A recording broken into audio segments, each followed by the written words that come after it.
안녕하십니까. 의학과 문학 접경연구소 유형준입니다. 여러분과 함께 의학 속의 문학, 오스먼드와 헉슬리 두 사람의 사이키델릭한 만남에 대하여 이야기 나눌 수 있어 퍽 기쁩니다. 함께 나눌 내용은 오스먼드 헉슬리에 대해서 말씀드리고, 사이키델릭이란 용어를 함께 알아본 후에 두 사람의 사이키델릭한 만남을 이야기하고 마지막으로 요약 결론을 맺겠습니다. 오스먼드와 헉슬리입니다. 험프리 오스먼드는 1917년 영국 서리에서 태어났습니다. 젊은 시절엔 시곡을 쓰기도 했습니다. 런던의 가이병원 의대를 다녔고 런던 세인트 조지 병원 정신과 선임의사로 특히 조현병 치료에 관심이 깊었습니다. 병원에서 연구 파트너인 존 스마이티즈를 만나 베오테 선인장에서 추출한 환각 유발 물질인 메스칼린에 관해 여러 연구를 했습니다. 베오테는 둥글 넓적한 호박 같고 가시가 없으며 지름은 10cm 정도입니다. 베오테 선인장은 미국 인디안 부족의 영혼의식에 사용되는 환각제로 알려져 있습니다. 오스먼드는 베오테 의식에 참여하여 그 환각 성분인 메스칼린을 연구할 정도로 매우 몰두하고 있었습니다.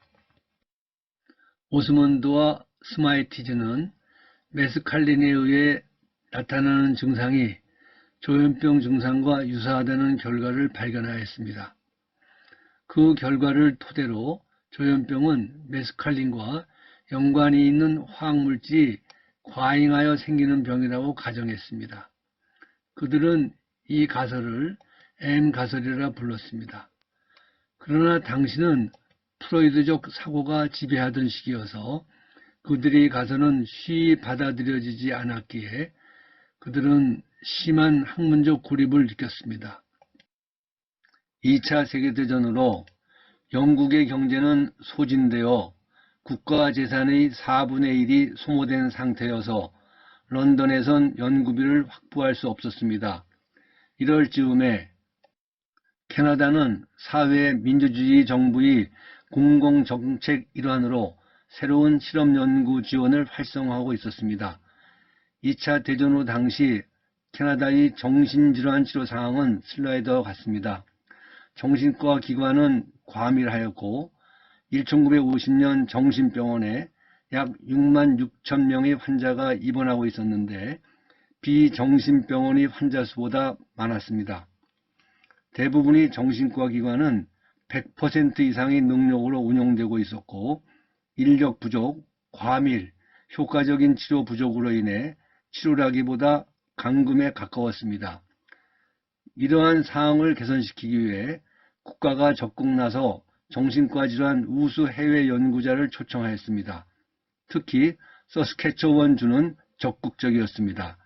1951년 오스먼드는 캐나다 서스케처원의 웨이번 정신병원 정신과 부과장으로 취임하여 가족과 함께 이주하였습니다. 웨이번 정신병원은 사진으로 보듯이 예나 지금이나 외딴 모습입니다. 웨이번에서 오스먼드는 생화학자이며 정신과 의사인 아브라함 호프를 만나 LSD를 이용한 실험을 시작합니다.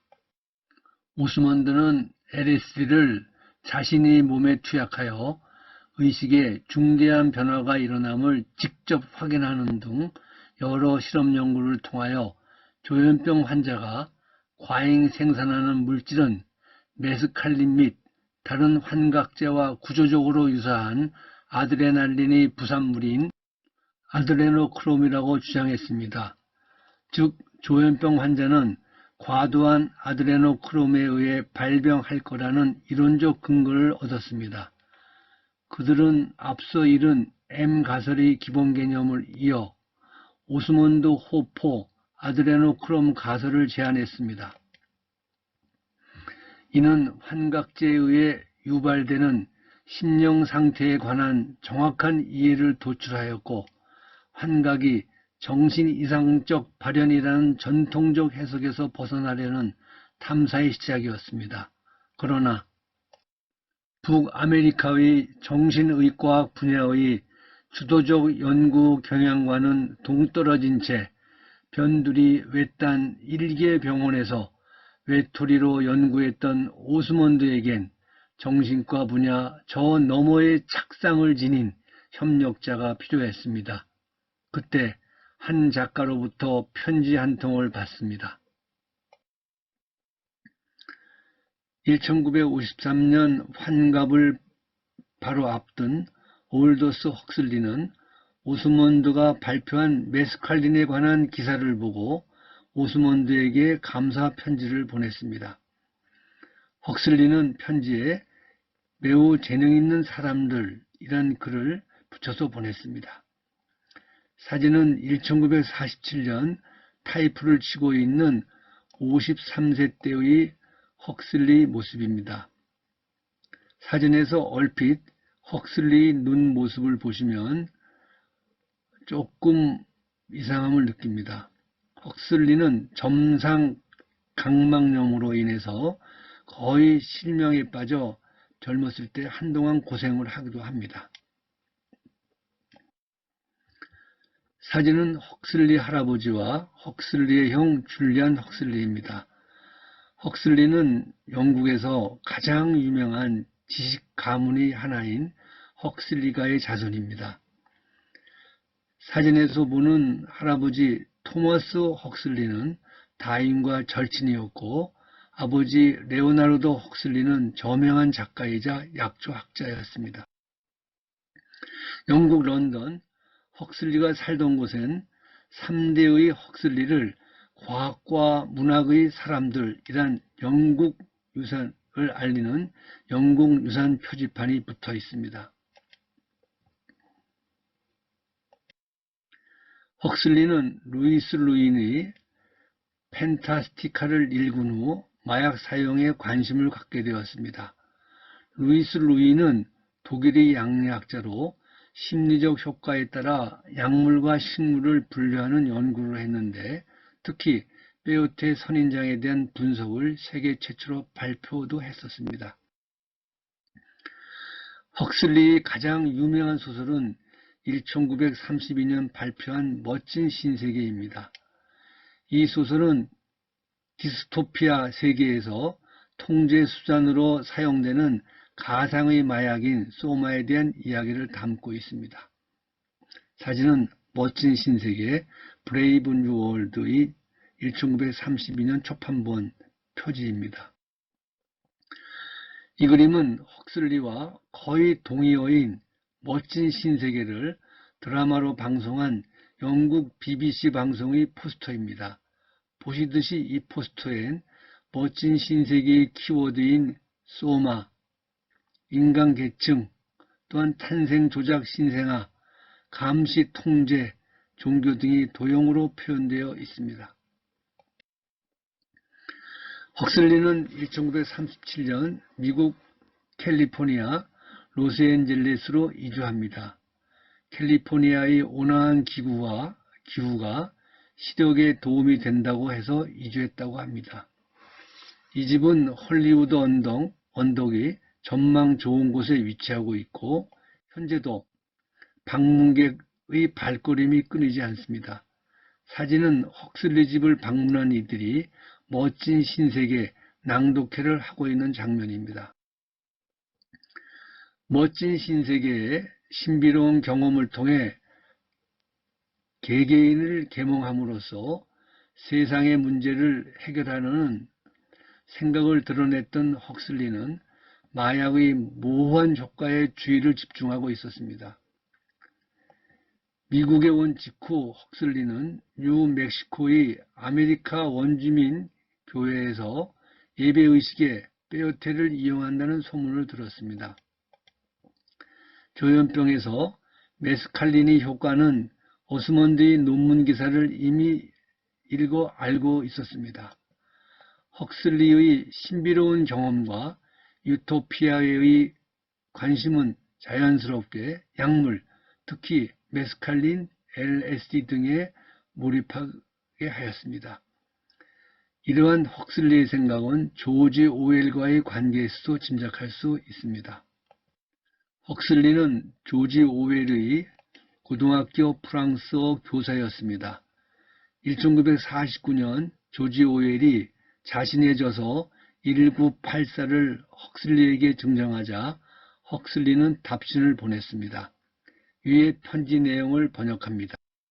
나는 1984의 악몽이 내가 브레이브 뉴 월드에서 상상했던 그것과 더 유사한 세상의 악몽으로 변조될 거라고 느낍니다.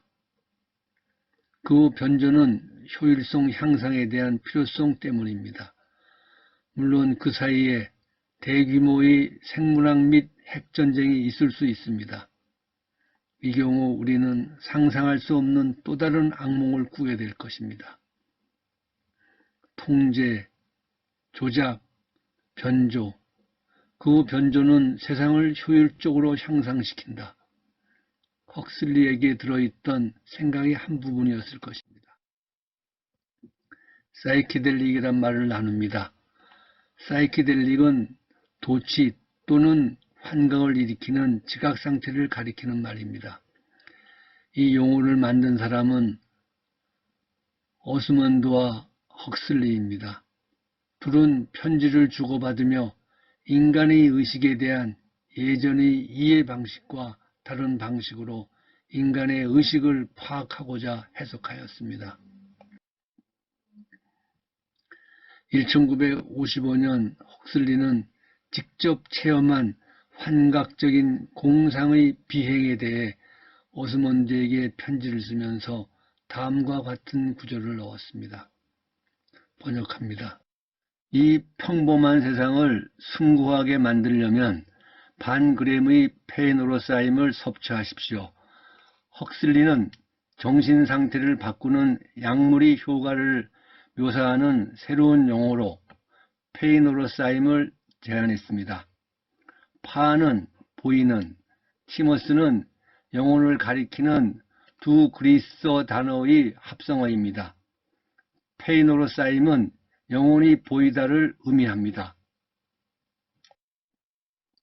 그 다음에 오스먼드는 새로 만든 단어를 넣어 헉슬리에게 답장을 보냅니다. 번역합니다. 지옥을 헤아리거나 천사처럼 날아오르려면 그냥 사이키델릭을 조금 복용하십시오. 사이키델릭은 영혼을 의미하는 사이키와 드러내다는 의미를 지닌 델로스의 그리스어 합성어로 영혼을 드러내다는 뜻입니다. 페이노로사임과 사이키델릭 두 용어는 거의 같은 의미입니다.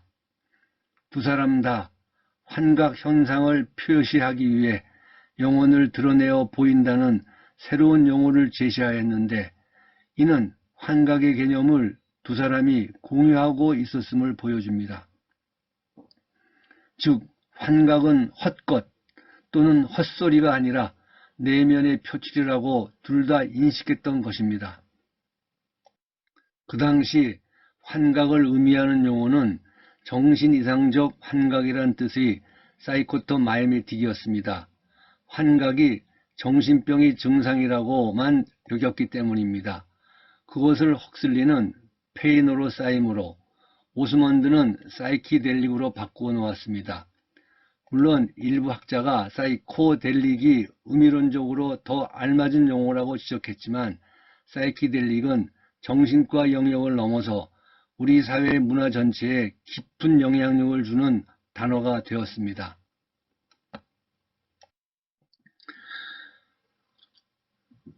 오스먼드와 헉슬리는 만납니다. 헉슬리는 1953년 5월 미국 정신의학회 학술대회에 참가하기 위해 로스앤젤레스에 온 오스먼드를 헐리우드 언덕의 자신의 집으로 초대합니다. 아내 마리와 함께 오스먼드를 따스하게 맞이합니다. 학술대회 후 헉슬리는 오스몬드에게 메스칼린 실험에 참여하고 싶다며 메스칼린을 충분히 공급해 줄 수 있는지 물었습니다. 1953년 5월 초 오스몬드는 헉슬리가 스스로 시도한 실험적 문학 경험이 모든 과정을 이끌었습니다. 헉슬리는 그 순간의 장면을 다음과 같이 적고 있습니다.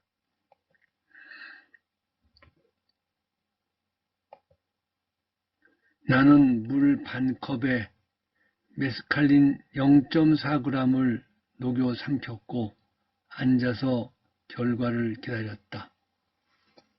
이 장면은 환각제가 유발하는 체험을 정신적으로 독해해내고자 감행한 아슬아슬한 도전의 순간이었습니다. 비프로이드적 문학적 모험을 시도한 최초의 장면이었습니다. 이 도전적 시도는 사이키델릭 탐구의 첫걸음으로 역사적 한 획을 그었습니다. 또한 20세기 정신의학, 문학, 그리고 문화에서 환각제의 정체성에 대한 일반적인 이해를 바꾸어 놓은 대사건이었습니다. 이 슬라이드는 메스칼린 투여 후 환각에 빠진 헉슬리가 헐리우드 언덕 자신의 집들에서 저 멀리를 향해 손을 뻗고 있는 모습을 오스몬드가 촬영한 사진입니다. 헉슬리는 다음에 1954년 인식의 문에 이 환각 경험을 상세히 적고 있습니다. 나는 물 반 컵에 메스칼린 0.4g을 녹여 삼켰고 앉아서 결과를 기다렸다. 헉슬리. 아내 마리아가 유방암으로 1955년 먼저 세상을 떠난 후 헉슬리는 로라와 재혼합니다. 로라는 이태리 태생으로 바이올리니스트, 작가, 심리상담가였습니다. 로라는 헉슬리의 전적인 조력자이며 세밀한 기록자였습니다. 헉슬리와 함께 환각 체험에 동참하고 기록했습니다. 제2차 세계대전 이후 미국은 기계의 시대였습니다. 지나치게 팽배한 기술적 낙관주의, 만연한 개인주의, 냉전의 군사과학 등이 넘쳐나는 시기였습니다. 또한 전쟁 직후 정신질환자의 숫자가 급증하면서 정신의학의 필요성이 폭발적으로 증가했습니다. 그러나 당시 정신의학은 프로이드와 아돌프 마이어의 논리에 깊이 빠져 정신병자를 가두어 근근히 연명하게 하는 보호시설에 만족하고 있었습니다. 헉슬리와 오스몬드는 그러한 정신의학 문화에 엇섰습니다. 보호수용치료의 암울한 현실과 환자의 분리를 날카롭게 비판했습니다. 대신에 추가 감각인식과 실증과 실험을 중시하는 초심리학을 진지하게 받아들였습니다. 근본적으로 두 사람은 다 인본주의자였습니다. 과학, 의학, 철학 및 영성의 차이를 초월한 넓은 관점에서 주변 세계를 이해했습니다. 헉슬리와 오스몬드가 공유한 인본주의적 관점의 중심에는 환각제의 잠재력에 대한 믿음이 굳게 자리하고 있었습니다. 환각제가 인간의 의식과 마음에 관한 고정관념을 확장시킬 수 있으며 환각제 연구가 그러한 상태를 이해하는 데 큰 도움이 될 수 있다고 믿었습니다. 나아가서 환각제가 영혼에 접근시켜 죽음의 과정을 더 안락하게 해준다는 사실을 특히 헉슬리는 잘 알고 있었습니다. 실제로 헉슬리는 임종 때 LSD를 사용했습니다. 1963년 11월 22일 아내 로라 헉슬리는 환각제 LSD를 두 번째 주사하고 숨을 거두어가는 남편에게 속삭였습니다. 너무 쉬워요. 정말 아름답고요.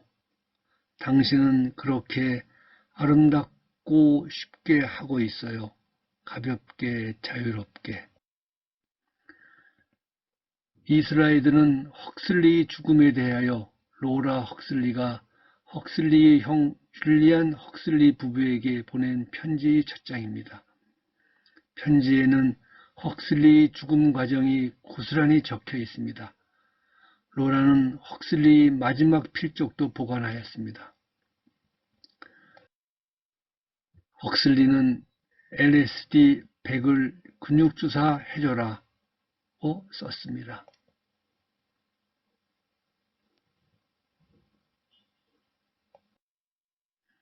로라는 그 후 LSD를 2번 주사하고 숨을 거두어가는 그 순간을 기록한 책 This Timeless Moment를 발간하고 또한 인터뷰 등을 통해 환각제가 매개해주는 경험에 집중함으로써 우주를 더 명확하게 보았고 그 경험을 자신의 문학에 반영할 수 있다고 믿었던 멋진 신세계의 헉슬리를 알렸습니다. 이어서 로라 헉슬리의 인터뷰 동영상 Beautiful Death, 아름다운 죽음의 일부를 잠시 시청하겠습니다.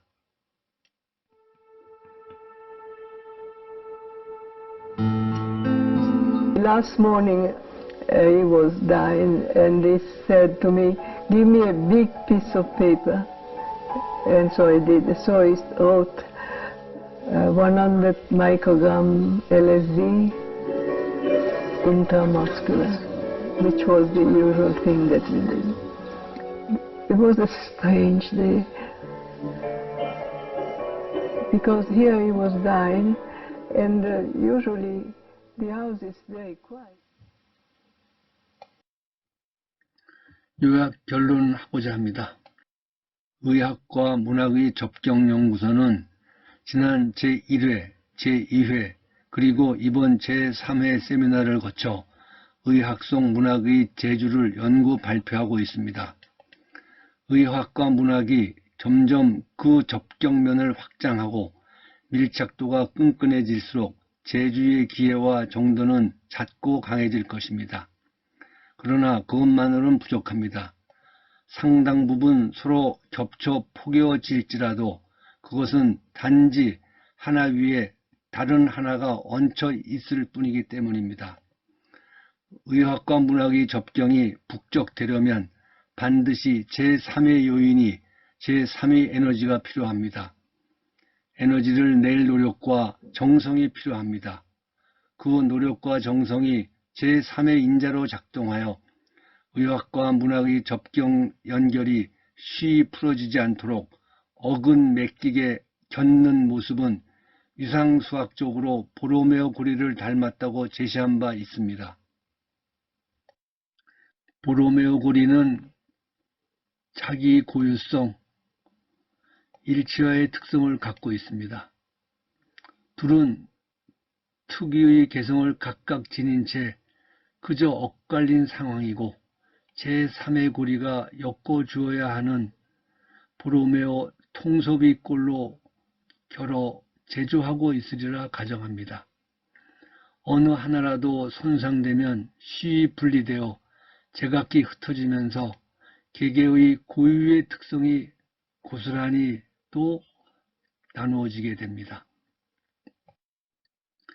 이 시간 이야기 나누는 의학의 중요 부분인 약물치료학과 문학 역시 제3의 매개가 작동하고 있습니다. 약물치료학, 의학, 문학, 그리고 제3의 매개고리. 오스먼드와 헉슬리 또한 제3의 매개에 의해 사이키델릭하게 만났고 새로운 세상을 확신시켜 주었습니다. 그렇다면 그 제3의 매개는 무엇일까요? 개인적으로는 사이키델릭 약물을 나눈 두 사람의 상상력, 예술적 직관의 만남, 그 사이키델릭한 만남이 바로 제3의 매개라 생각합니다. 의사 오스먼드는 헉슬리에게 환각제를 제공하고 작가 헉슬리는 환각제 속에 담구어낸 새로운 멋진 세계의 의학과 문학으로 역사의 한 페이지를 썼다고 추론합니다. 이제 결론을 맺습니다.